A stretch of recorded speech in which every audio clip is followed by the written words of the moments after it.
दोस्तों, इस पारिवारिक एपिसोड में आपका स्वागत है। हमारा दिनकरन परिवार आप लोगों से लगातार मिल रहा है। हमारे अलग अलग एपिसोड के द्वारा और हमारे रोजमर्रा के संघर्षों के बारे में बात कर रहे हैं कि नव विवाहित दंपतियों की क्या परेशानी होती है, उनके विवाह के बाद जो आलोचनाएं या बच्चे या माता पिता के तौर पर क्या परेशानी होती है। ऐसे विषयों पर हम लगातार चर्चा कर रहे हैं और आपके अच्छे कमेंट्स हमें मिल रहे हैं, तो इस प्रोग्राम को देखना जारी रखें। आज भी हम उस विषय के बारे में बात करने वाले हैं जिससे नव विवाहित दंपत्ति गुजरते हैं। तो आमतौर पर शादी से पहले काफी अपेक्षाएं होती हैं। हमारे पास एक बहुत लंबी लिस्ट होती है कि मैं चाहता हूं कि मेरा जीवन साथी ऐसा हो, वो ऐसा करे। इसमें सोशल मीडिया का भी बहुत बड़ा हाथ है। जब किसी सेलिब्रिटी की शादी हम देखते हैं तो हमें लगता है कि हमारी भी शादी ऐसी ही हो। पर क्या होता है जब भी अपेक्षाएं पूरी नहीं हो पाती, और उन वित्तीय परेशानियों का क्या जिससे दंपत्ति गुजरते हैं। ऐसी स्थिति में जब पति शराबी होते हैं, घर में शांति नहीं होती, ऐसी स्थिति में कैसे सामना करते हैं। इसकी वजह से कई दंपति तो खुदकुशी करने तक के हद तक पहुंच जाते हैं। तो यही कुछ परेशानियां हैं जिससे नव विवाहित दंपतियां गुजरती हैं और आज हम इसी के बारे में चर्चा करेंगे। मैंने एक ऐसी दंपत्ति के बारे में जो एक दूसरे से बहुत प्यार करते थे, और एक बार जब पति अपने दोस्तों के साथ बैठे हुए थे तब उन्होंने कहा, तुम जानते हो मैं अपनी पत्नी को हमारी शादी की 25वीं सालगिरह पर कहाँ ले गया था। तो दोस्तों ने पूछा कि कहाँ ले गए थे। तो पति ने उत्तर दिया कि हम दोनों ही चाइना गए थे, बीजिंग चाइना गए थे। तब वो दोस्त बहुत ही अचंभित हुए, कहा वाह, शादी की 25वीं सालगिरह में ही आप लोग चाइना गए थे, तो 50वीं सालगिरह में क्या होगा। उन्होंने कहा कि 25वीं सालगिरह में मैं उसे वहाँ छोड़कर आया था, अब शादी के 50वें साल में मैं उसे चाइना से वापस लाने जा रहा हूँ। तो ऐसे ही कई परिवार में होता है। ऐसे लोगों को ऊपर स्पेस में ले जाने के लिए एलोन मस्क एक गाड़ी बना रहे होंगे। मैं कभी इसके साथ चाइना नहीं जाऊंगा। तो वास्तव में शादी बहुत ही रोचक होती है जब परिवारों में इस तरह मेल जोल और हंसी खुशी रहती है। हमारे पास एक दूसरे का बोझ उठाने के लिए लोग होते हैं, पर तब क्या होता है जब ये सही तरीके से काम नहीं करता। इसी के बारे में हम चर्चा करेंगे, खासकर विवाह के तुरंत बाद। एक दंपत्ति की शादी होने से पहले दोनों के मन में एक अपेक्षा की लिस्ट होती है कि हमारा जीवन साथी कैसा हो। मेरे जीवन साथी को मेरे साथ इसी तरह पेश आना होगा, उसे इसी तरह मेरी देखभाल करनी होगी, मुझे एक रानी समझकर पेश आना होगा, और मुझे यहाँ ले जाना होगा, मेरे साथ ऐसी बातें करनी होगी और इसी तरह मेरी जरूरतें पूरी करनी होगी। ऐसी कई अपेक्षाएं उनके मन में होती है, और हो सकता है उनके मन में पैसों को लेकर भी अपेक्षाएं हों कि उनका जीवन कैसा होने जा रहा है, कि वो हमेशा खुश रहेंगे या अमीर रहेंगे, सारी मुसीबतें दूर हो जाएंगी। तो उनके मन में ऐसी कई चीजें होती हैं जब वो विवाह करते हैं। लेकिन विवाह होने के बाद और एक दूसरे को अच्छी तरह से समझ लेने के बाद, कुछ वक्त गुजरने के बाद, क्योंकि उनके संबंधों में सिर्फ वो दो ही होते हैं, तो जब वो एक दूसरे को अच्छी तरह जानने लगते हैं तभी एक दूसरे की कमियां दिखती हैं। उससे पहले जिन चीजों की उन्हें खबर नहीं थी उनकी शादी होने से पहले, क्योंकि उससे पहले वो दोनों एक दूसरे को रोज नहीं मिलते थे, ना ही एक दूसरे के साथ समय गुजारते थे। तो इसी तरह उनकी कमियां बाहर आने लगती है, एक दूसरे के नजरिए का पता चलता है। तो एक व्यक्ति उसमें से बहुत ही साफ सुथरा होता है, दूसरा बहुत ही गंदगी फैलाता होगा, एक व्यक्ति बहुत ही आराम से बात करता होगा और एक बहुत ही जोरों से। किसी एक व्यक्ति को बहुत गुस्सा आता होगा। तो ये सारी छोटी छोटी चीजें उन दोनों के बीच में बिल्कुल भी तालमेल नहीं रखती होंगी। तो जब ये सारी चीजें सामने आती हैं तब छोटी छोटी बहस शुरू हो जाती है, और जब उन दोनों के बीच कोई भी बहस होती है तो वो बढ़ता ही रहता है। एक या दो या तीन बार जब ये छोटे छोटे बहस होते हैं, और अगर एक ही बात पर दोनों के बीच में एक या दो बार झगड़ा होता है, तो कई लोग कहते हैं कि हम दोनों में ये नहीं जम रहा, और कहेंगे कि हम दोनों एक दूसरे के लिए नहीं बने हैं, और वो अलग हो जाते हैं, और फिर वो एक दूसरे के साथ जीवन जीना नहीं चाहते। और जैसा कि मैंने भी कई सारे लोगों से यही सुना है कि शादी के पहले 2 साल बहुत ही मुश्किल होते हैं, क्योंकि वो शुरुआती दौर होता है जब इस संघर्ष का सामना करना पड़ता है और उसके बीच छोटी मोटी तकरार होती रहती है। तो उस मनमुटाव को लेकर चलने के बजाय अच्छा रहेगा अगर वो दोनों एक दूसरे के साथ बात करें और एक दूसरे को ये समझा पाए कि उन दोनों की अपेक्षा क्या है। ये ना कहे कि तुम्हें पता होना चाहिए था, तुम्हें मेरे साथ ऐसा बर्ताव करना चाहिए था और तुम्हें ये सब पता क्यों नहीं था। ऐसे एक दूसरे के साथ झगड़ने और ईगो को बढ़ावा ना देते हुए बेहतर होगा कि बैठकर एक दूसरे के साथ चर्चा करें कि मेरी ये अपेक्षा है, क्योंकि आप ये सारी चीज अपने जीवन साथी के साथ ही साझा कर सकते हो, जितना कि आप किसी और के साथ अपने आप को इतने अच्छे से प्रकट नहीं कर पाओगे। तो अपने जीवन साथी के साथ जिसके आप बहुत ही करीब होते हो, तभी आप ये बात समझ पाओगे कि आपको क्या चाहिए एक उत्तम पारिवारिक जीवन चलाने के लिए। नहीं तो आप उसे कहीं और ढूंढने लगोगे। तो अच्छा होगा कि आप अपने जीवन साथी के साथ बैठे, बात करें उससे। और यही हम बाइबल में इफिसियों अध्याय 4 के वचन 2 और 3 में है, सारी दीनता और नम्रता सहित और धीरज धरकर प्रेम से एक दूसरे की सह लो और मेल के बंधन में आत्मा की एकता रखने का यत्न करो। हमें बहुत ही नम्र बने रहना है और प्रेम में हमें एक दूसरे का साथ देना चाहिए। एक दूसरे के बीच में शांति होनी चाहिए, जो बहुत ही जरूरी है ताकि आपका वैवाहिक जीवन सफल रहे। शुरू से ही शुरू करें और रोजाना उसी मार्ग पर चलें, जब तक कि मौत आपको अलग न कर ले। मतलब चीजें सही कर लें, सब बातें साझा करें और अपना संबंध कायम रखें। Sharing is caring. जो नव दंपत्ति होती है तो वो अपनी शादी के 1 साल या 2 साल के बाद जो परेशानी उठाते हैं, उनमें से जो मुख्य विषय है वो है आर्थिक संकट। अपनी शादी के पहले साल में बहुत ही उत्सुक होकर वो लोग तरह तरह के ट्रिप और घूमना फिरना प्लान करते हैं। वो घूमने फिरने जाते हैं, रेस्टोरेंट और फिर शॉपिंग में पैसे खर्च करते हैं। वो भविष्य की चिंता नहीं करते और जितना हो सके वो उतना खर्च करते हैं और फिर आखिर में पैसों की तंगी होती है और वो कर्ज में डूब जाते हैं।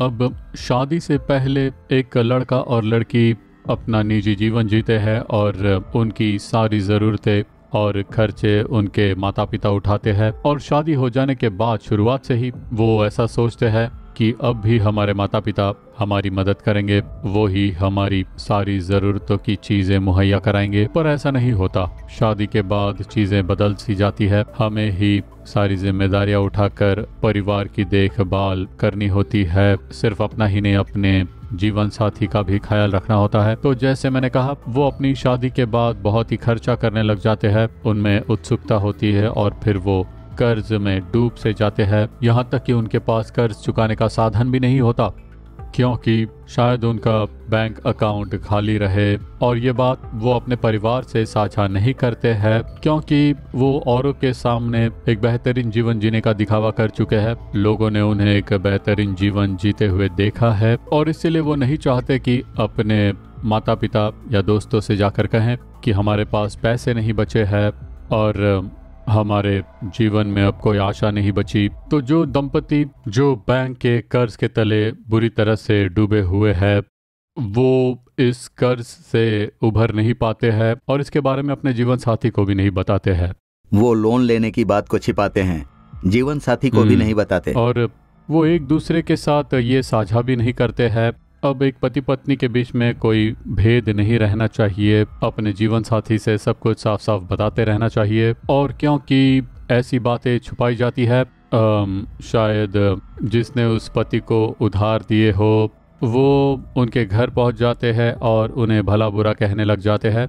वो भले ही पति या पत्नी हो, सबके सामने उन्हें भला बुरा कहा जाता है और उनके लिए वो बहुत ही शर्मनाक समय होता है। और इसी की वजह से उनमें कोई गलतफहमी या मिसकम्युनिकेशन हो जाता है और शायद उसी बिंदु से बहस शुरू हो जाती है। वो झगड़ने लगते हैं और कई बार वो उस कर्ज को नहीं चुकाने के कारण वो ऐसे भी निर्णय लेते हैं जहां वो खुदकुशी करने तक के लिए तैयार हो जाते हैं। पत्नी अपने जेवर बेच देती है। पति कहता है कि मैंने ही तो ये तुम्हें खरीद कर दिया था, ये तो मेरे ही है, तो इसे तुम मुझे दे दो। क्योंकि वो अपने कर्ज में होने की बात बिल्कुल आखिरी में बताते हैं और कहेंगे कि ये जेवर बेच दो, अचानक से फिर उनमें काफी झगड़े होते हैं और इसी के बीच सब कुछ गवा देते और हैं। जो लड़के के माता पिता होते हैं वो लोग अक्सर लड़की वालों के घर वालों से पैसे मांगते हैं और उसकी वजह से वह दुल्हन बहुत ही परेशान रहती है और उसका पति कहता है कि यह मेरे माता पिता हैं, मैं इन्हें कैसे कुछ कहूँ, मैं कुछ नहीं कर सकता, मैं तुम्हें चाहता हूँ पर मैं इसमें क्या कर सकता हूँ, मेरे परिवार ऐसे हैं तो मैं क्या करूँ। उनके जीवन के शुरू से ही ये एक बहुत बड़ी परेशानी होती है। तो जैसे एक नव दंपत्ति काफ़ी उत्सुक रहते हैं, अपने ट्रिप प्लान करते हैं, यहाँ वहाँ घूमने जाते हैं, वो सब तो ठीक है पर कुछ तो लिमिट होना ज़रूरी है। शायद 1 साल बाद या फिर 2 साल के बाद हमें मिलकर बैठना होगा, हमें अपने परिवार के लिए प्लान करना होगा, पैसे को लेकर प्लान करना होगा।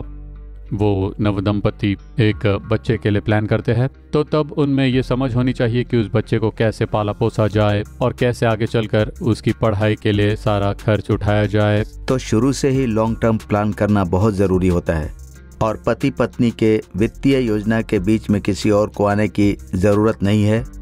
इसलिए अगर उनकी शादी से किसी को पैसे की लालच है तो वो दोनों मिलकर उसे रोकें और कहें कि यह परिवार हम दोनों मिलकर चलाएंगे, इसलिए कोई भी हमारे बीच आकर हमारी खुशियों को छीन नहीं सकता।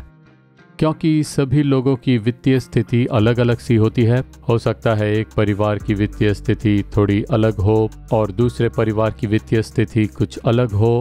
तो एक पति पत्नी के रूप में हमें वक्त निकाल कर साथ बैठना चाहिए और अच्छा प्लान बनाना चाहिए। बाकी प्रभु मार्गदर्शन करेंगे। कई बार पति का अलग अकाउंट होता है और पत्नी का अलग अकाउंट, क्योंकि दोनों ही काम करते हैं। उन लोगों को टैक्स भी भरना होता है, दोनों को अलग अलग टैक्स भरना पड़ता है, इसलिए वो एक दूसरे से अपना अकाउंट छुपाए रखते हैं।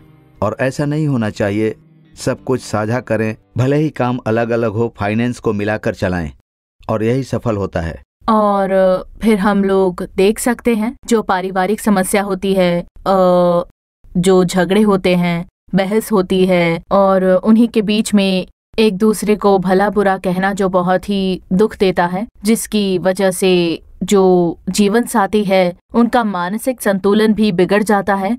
तो कोई एक बहुत ही दुख में होता है, तो इसी के बीच अगर कुछ समय बाद फिर से कोई झगड़ा हो जाए तो तब भी इस पुराने झगड़े के बारे में वो बात करते हैं कि तब तुमने ऐसा कहा था, शादी के पहले ही दिन तुमने इस तरह की बातें कही थी और आज भी तुम्हारा बर्ताव वैसा ही है।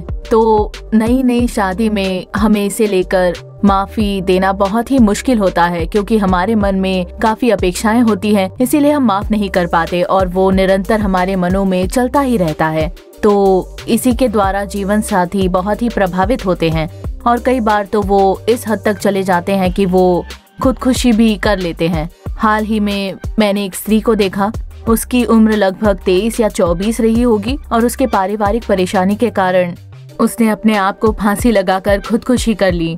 जब उस महिला को अस्पताल लाया गया, उसका एक बहुत ही छोटा बच्चा था, 2 या 3 साल का होगा, जो वहाँ इमरजेंसी रूम के बाहर इंतजार कर रहा था कि वो अपनी माँ से कब मिल सकता है। तो ऐसी स्थिति को देखना बहुत ही मुश्किल हो जाता है। ऐसे समय में हम आगे के बारे में बिल्कुल भी सोचते नहीं हैं कि मेरे परिवार को कौन संभालेगा, मेरे बच्चे को कौन संभालेगा। तो उस समय मन में जब बहुत ही गुस्सा होता है और एक प्रकार का डर होता है, मन में बहुत ही गड़बड़ी चल रही होती है, तब वो लोग ऐसा कर लेते हैं। खासकर हमारे इस पीढ़ी में जब हम बहुत ही सेंसिटिव बन चुके हैं, जहाँ पर चाहे गलती हमारी ही क्यों ना हो, हम उस गलती को बिल्कुल भी मानते नहीं हैं। दोनों ही जीवन साथी ऐसा ही करते हैं। और जैसा कि स्टेला ने भी कहा कि जीवन साथियों के बीच में कोई भेद नहीं रहना चाहिए, एक दूसरे के साथ विश्वास योग्य रहें। तो जब दोनों के बीच में कोई गलतफहमी हो जाए तो अपनी गलती को मान लीजिए, अपनी गलती को मानकर आगे बढ़ जाइए, बजाय इसके कि उस बात को मन में रखकर अंदर घुटते रहें और इसकी वजह से सिर्फ परेशानी और बढ़ेगी, ना कि किसी भी तरह से कम होगी। कुछ दंपतियों में, कुछ एक परिवारों में हम देखते हैं कि जो एक जीवन साथी होता है वो बहुत ही हिंसात्मक, बहुत ही जिद्दी होते हैं और वो अपने जीवन साथी को बहुत ही डराकर और अपने नियंत्रण में रखते हैं। यहाँ तक कि महिलाएं भी कभी कभार बहुत ही आक्रामक होते हैं, हमेशा अपने पति पर बिगड़ते रहते हैं, उन्हें ब्लैकमेल करते हैं। कि अगर आपने ऐसा नहीं किया, अगर आपने मुझे ये नहीं खरीद कर दिया तो मैं आपको वजह बनाकर खुदकुशी कर लूँगी। मैं जाकर तुम्हारे माता पिता या मेरे माता पिता से कह दूंगी कि तुम टॉर्चर करते हो, या फिर पुलिस में कंप्लेंट कर दूंगी कि तुम ये सब करते हो। तो महिलाएं भी ऐसा मेंटल टॉर्चर अपने पति को देती रहती है। और वैसे ही कुछ पति जो अपनी पत्नियों के साथ ऐसा ही आक्रामक बर्ताव करते हैं। कुछ तो बहुत सैडिस्टिक होते हैं, अपनी पत्नी को दबाव में रखते हैं कि मेरी बातें माननी होगी और मैं जो कुछ चाहता हूँ, मैं चाहता हूँ कि वो सारे काम तुम ठीक ठाक से करो, तुम्हारी मन मर्जी कुछ नहीं मतलब चलेगा, मैं घर का मुखिया। हाँ, ऐसा ही कहते हैं। तो स्वाभाविक तौर पर घर के सभी लोग मेरी आज्ञा मानो, और इसी तरह वो बहुत ही जिद्दी होते हैं। और फिर शारीरिक तौर पर भी वो पत्नी को ताड़ना देते हैं, वो अपनी पत्नी के बिल्कुल विरुद्ध ही काम करते हैं। कई बार पति घर पर शराब पीकर लौटते हैं, उनके जीवन में हुई हार और असफलता के चलते वो ऐसा करते हैं और अपनी पत्नी को वो टॉर्चर करने लगते हैं। सारा गुस्सा पत्नी पर निकालते हैं, कभी कभी अपने बच्चों पर गुस्सा उतारते हैं, उन्हें पीटते हैं और कहते हैं कि तुम ही मेरे जीवन की असफलता के लिए मुख्य कारण हो। अपना सारा गुस्सा उन पर निकाल देते हैं, उन्हें भला बुरा कहते हैं, और वो अपनी पत्नी को अनुमति भी नहीं देते हैं कि वो जाकर अपने माता पिता या किसी से जाकर ऐसा कह सके। घर पर ही ताला लगाकर बंद कर देते हैं और फिर अपने कामकाज पर चले जाते हैं। तो ऐसे में पत्नियों को अकेले ही सारा दुख दर्द झेलना पड़ता है, वो और कुछ नहीं कर पाती। लेकिन इन सभी के बीच में भी ऐसे लोग हैं जो प्रार्थना में आते हैं, हमारे प्रेयर टावर्स में, हमारी सभाओं में आते हैं, और बहुत ही आश्चर्यजनक रूप से इतनी मानसिक पीड़ा के बावजूद वो बिल्कुल हार नहीं मानती। आजकल तो टीवी शो पर कुछ ऐसे सलाहकार हैं जो बड़ी आसानी से कह देते हैं कि अगर आपकी शादी में कोई समस्या है तो उसे खत्म कर दीजिए, अपने पति को छोड़कर दूसरा जीवन साथी चुन ले। बहुत आसानी से कह देते हैं। लेकिन ऐसी महिलाओं का मानसिक हालत जो है, उन सभी शारीरिक ताड़नाओं के बीच उनमें जो विश्वास होता है और एक खुशहाल वैवाहिक जीवन बनाए रखने की वो इच्छा, प्रेम से भरकर अपने घर को बचाने की इच्छा। कई बार लोग आकर कहते हैं कि हमें भी आप जैसा परिवार बनना है, और वचन पढ़ते हुए कहेंगे कि हम चाहते हैं कि यहोशू की तरह ही हमारा भी परिवार उपासना करे। तो मेरे पति के हृदय परिवर्तन के लिए आप कृपया प्रार्थना करें, मुझे विश्वास है ऐसा होगा। वैसा एक विश्वास। कई बार वो भले ही निंदाजनक परिस्थिति से गुजरे, वो कहती है कि मैं अपने पति को कैसे छोड़ दूं, मैं उन्हें बहुत चाहती हूँ, वो एक बहुत ही नेक इंसान है, पर वो शराब पीकर आते हैं। सिर्फ उनमें यही कमी है। और ठीक दूसरी तरफ पत्नी के निरंतर कुड़कुड़ाने से पति शराब पीने लगते हैं। तो ये भी एक कारण है। तो ये दोनों तरफ से है। और यही विश्वास उनके पारिवारिक जीवन की नींव होती है। उस विश्वास के कारण उनके पारिवारिक जीवन में एक नया बल मिलता है और पति पत्नी को उद्धार के मार्ग पर मार्गदर्शन करता है। कई बार वो एक दूसरे को जबरदस्ती प्रेयर टावर लेकर आते हैं, बताकर कि हमें वहाँ जाना होगा, देखो कितने सारे लोग आशीष पा रहे हैं, हमें भी चाहिए। वो संकट के बारे में नहीं बोलते, पर कहते हैं चलो चलकर आशीष पा लेते हैं, चलो उस सभा में जाएंगे। भले ही वो शराब वो ऐसा नहीं कहते कि तुम चलोगे तो परिवर्तन हो जाएगा या फिर बदलाव हो जाएगा। बजाय इसके वो कहते हैं हम वहाँ गए तो प्रभु आशीष देंगे। एक गवाही सुनाकर वो उन्हें ले आते हैं। वो तेल की 2 डिब्बी मांगते हैं और हम पूछते हैं क्यों, ताकि हम ये उसे उनके सिर पर डाल सके जब वो सोए हुए होते हैं, या फिर इनके पानी में डालकर उन्हें दे सकें। और फिर वो कहता है कि ये पानी को आखिर क्या हो गया है, ये तो बिल्कुल पानी नहीं लग रहा। और पत्नी कहती है कि तुमने शराब पी है, इसलिए उसका स्वाद तुम्हें समझ नहीं आ रहा। पर आखिर में वो प्राण बचा लिया जाता है। आश्चर्यजनक रूप से पति या पत्नी में एक बहुत बड़ा बदलाव हो जाता है जब वो सभाओं में भाग लेते हैं। उनके हृदय में प्रभु का प्रेम भर जाता है। जब बाइबल में शाऊल प्रभु के लोगों पर अत्याचार कर रहा था, उन्हें ताड़ना देकर बंदीगृह में बंद कर रहा था, जुल्म कर रहा था, तो वहां पर अचानक शाऊल पर स्वर्ग में से एक ज्योति चमकने लगी, और जिसकी वजह से वो देख नहीं पाया। और उसके बीच में से ही एक आवाज आई, जैसे प्रेरितों 9:4 में है, हे शाऊल तू मुझे क्यों सताता है। परमेश्वर ने कहा तू मुझे क्यों सताता है, उन्होंने लोगों को नहीं कहा। तो शाऊल उस बात को सुनकर बहुत ही स्तब्ध रह गया, क्योंकि शाऊल सोचता था कि वो ऐसे लोगों पर अत्याचार करके प्रभु की इच्छा पूरी कर रहा था जो प्रभु के पीछे नहीं चलते, जबकि वो वैसा ही कर रहे थे। पर बाद में उसे एहसास हुआ जब परमेश्वर ने खुद बात की और कहा कि शाऊल तू मुझे ही सता रहा है। तो यही हम भी कर रहे हैं जब हम प्रभु द्वारा दिए गए हमारे परिवार, अपनी पत्नी, पति पर अत्याचार करते हैं। जीवन साथी एक जिम्मेदारी है, वो उनका अधिकार नहीं है। सिर्फ इसीलिए कि हमें कोई देख नहीं रहा हम कुछ भी कर सकते, ऐसा नहीं। एक दिन स्वर्ग में हमारा न्याय जरूर होगा, जब प्रभु पूछेंगे कि जो परिवार मैंने दिया उसका तुमने क्या किया, जो पत्नी मैंने तुम्हारे हाथों में दिया जो तुम पर विश्वास करती थी। तो हमें बहुत सावधान रहना होगा, क्योंकि जो बर्ताव हम परिवार के लोगों से करते हैं वो खुद प्रभु परमेश्वर के साथ करते हैं। तो आज ही निर्णय लीजिए और कहे, प्रभु आज से मैं आपके भय में अपने परिवार की देखभाल करूंगा जितना उत्तम मैं कर सकता हूं। परिवार का मुखिया होने के नाते हमें बहुत नम्र होना चाहिए, हमें त्याग करने वाला होना चाहिए, हमें देने वाले बनना चाहिए और हमें क्षमाशील होना चाहिए। जब प्रभु कहते हैं कि मैं तुम्हें एक अगुआ बनाने जा रहा हूँ या एक लीडर या ऊंचा पद देने जा रहा हूँ, तो उस समय हमें ज्यादा सावधान रहना होगा, क्योंकि तब प्रभु परमेश्वर की अपेक्षाएं आपसे काफी बढ़ जाती है। हम जवाबदेह हैं। मसीह को हमारे परिवार का मुखिया बनाना बहुत जरूरी है। हमारे बेडरूम में एक बहुत बड़ी तस्वीर है जिसमें लिखा है, मसीह हमारे परिवार के मुखिया हैं, वो हमारे घर के बीचों बीच हैं, हम रोज उसे देखते हैं। तो जब हम मसीह को हमारे सामने रखते हैं और हमारा घर बनाने की अनुमति देते हैं तो वो कभी टूटेगा नहीं। आज की जो नई पीढ़ी है वो बहुत ही अक्षमाशील हो गई है, मन से बहुत ही अक्षमाशील है। मतलब वो एक दूसरे को क्षमा नहीं करते, फिर झगड़े बढ़ने लगते हैं और वो बहस करते हैं, यूं ही चलता रहता है। और कई परिवारों में मैंने ऐसा होता देखा है, उन्हें लगता है कि दूसरे इसके बारे में नहीं जानते, पर फिर ये बच्चों पर प्रभाव डालता है।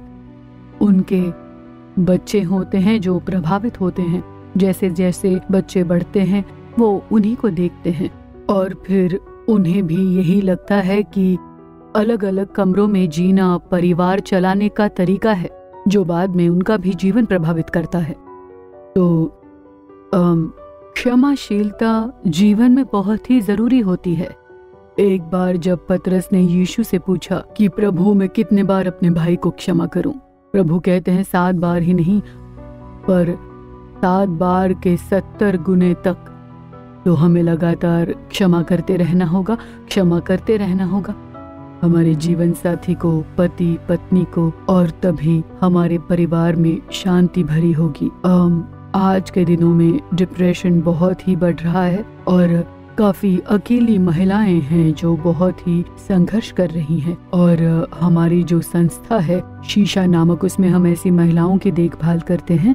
एक बहन है जिसका एक 7 साल का बच्चा है और उसकी माँ है, लेकिन उसके पति ने उसे यूं ही अकेला छोड़ दिया और तब से वो बहुत ही संघर्ष करने लगी।